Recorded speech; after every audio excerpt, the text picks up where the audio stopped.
In the mid-17th century, a woman with fire-red hair stood in a stormy meadow, her trembling hands stained with blood, whispering words that would bind her bloodline to a spirit of unimaginable power.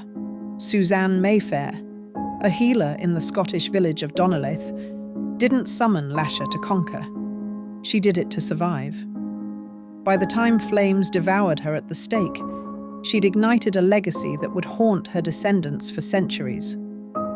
This is the story of how Suzanne's defiance against a fearful world birthed the Mayfair witches, as told in Anne Rice's The Witching Hour. Let's walk through her life, her choices, and the curse she left behind. Suzanne wasn't born a witch. In the muddy lowlands of Scotland, she grew up lean and wiry, her pale skin stark against her vibrant red hair, her green eyes sharp with unnatural intelligence. Her mother taught her the healer's craft: herbs for fevers, poultices for wounds, whispered charms for births.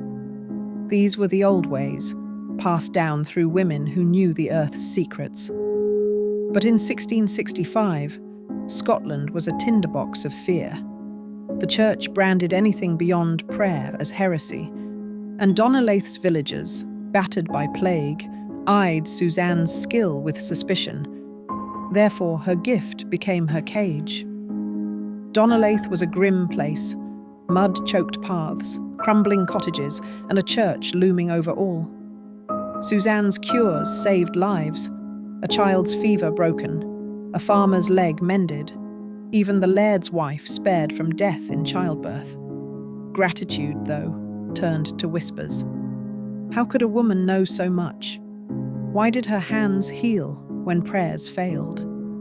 As a result, Suzanne stood alone, her piercing eyes scanning crowds for allies, finding none. She was no longer just a healer.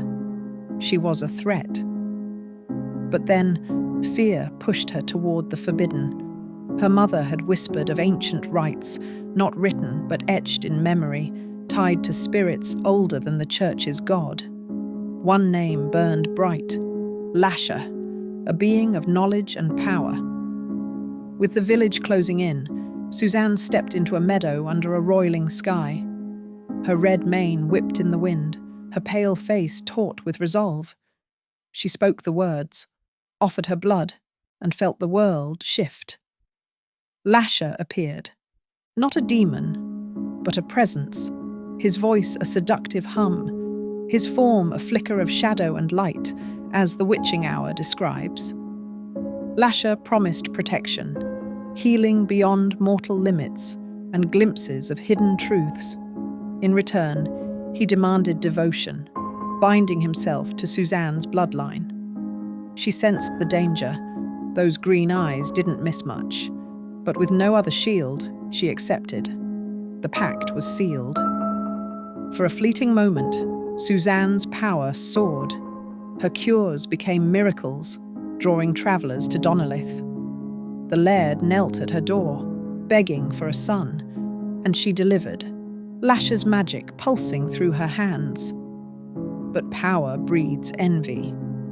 The laird's wife, once grateful, grew bitter, her whispers poisoning her husband's ear. The priest, enraged by Suzanne's influence, preached of witches and hellfire. Then came the gut punch. A kinswoman, perhaps a cousin, betrayed her, trading Suzanne's secrets for favour. The betrayal stung worse than the accusations. Witch hunts were merciless, and Suzanne's trial was a sham. Bound and defiant, her sharp features unyielding, she faced a mob in Donnelaith's square. Lasher whispered vengeance, but he couldn't stop the flames. As the stake was prepared, Suzanne didn't beg. Her green eyes locked with her accusers, her red hair a fiery crown. She made a final vow, binding Lasher to her bloodline, ensuring her descendants would wield his power and bear his chains. The fire took her, but not her spirit. Donnelaith withered in the years that followed, its fields barren, its people scattered, as The Witching Hour implies. Some say Lasher's shadow lingered, a testament to Suzanne's wrath. Let's weave in Deborah, her daughter, a side thread from the witching hour. Just a child when Suzanne burned, Deborah was hidden by loyal kin. She grew up under Lasher's gaze. In France, she wielded Lasher's gifts, mirrors Suzanne's defiance, but ends in despair. That's a story for another video, one that traces how a daughter carries a mother's fire. Suzanne's life was no mere tragedy. It was a spark. She didn't summon Lasher for glory. She did it to stand tall in a world that wanted her small. Her meadow ritual wasn't evil. It was survival.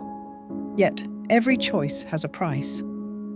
Lasher's gifts lifted the Mayfairs to wealth and psychic might, but his love was a leash. Every designee, Deborah, Charlotte, Rowan, faced the same question. Can you hold power without losing yourself? Her story hits hard because it's human. Suzanne trusted her village, her kin, Lasher himself, and each betrayed her. But she didn't break. She forged a legacy. Her red hair, her piercing eyes, her wiry strength live on in every Mayfair witch. Scotland was a crucible of faith and fear, where a woman's knowledge was a death sentence. Suzanne's defiance wasn't just rebellion, it was a refusal to be erased. The Mayfair saga begins with her. Without Suzanne, there's no Rowan fighting Lasher, no Mona chasing ambition, no Talamasca lurking. Her ritual was the first domino toppling through centuries. In future videos, we'll explore Rowan's battle or Mona's recklessness, but they all trace back to Suzanne's meadow. So, what's the takeaway? Suzanne Mayfair teaches us that defiance is a spark, but it burns. She claimed power to survive, not to rule, and paid the ultimate price. Her legacy isn't just Lasher, it's the courage to stand alone. The real curse is knowing every choice shapes those who come after. Comment below. What would you risk for power like Suzanne's?